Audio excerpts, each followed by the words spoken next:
ደወለች እንዴ? ተሳቀ ማለቀ እኮ ነው። ቆይ ለምን አትተዋትም? ደግሞ ምን ልታስከፍል ይሆን? እስኪ አንሳና ስማት። ሄሎ ጆ፣ ሰፈራችሁ ምሳ በልቼ ብር ጎደለኝና እስኪ ቶሎ። እሺ መጥቶ ይከፍላል። ችጋራም ያላችሁን አንጡ በቃ። በልንካ ምን ያስቃል ጅል።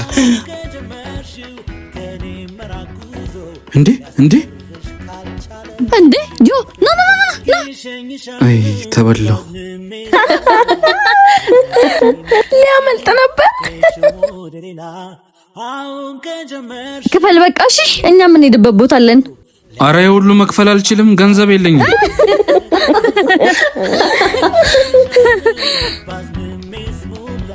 የኔ ፍቅር ይሄን መክፈል ካልቻልክ ታዲያ ከኔ ጋር ምን ትሰራለህ? ተለያይተናል። እሺ እውነት? አዎ ከአንተ የተሻለ ሰው መጥበስ እችላለሁ። እኔም እኮ እንዴት እንደምነግርሽ ጨንቆኝ ነበር። በቃ እንለያይ። ቻው። እሺ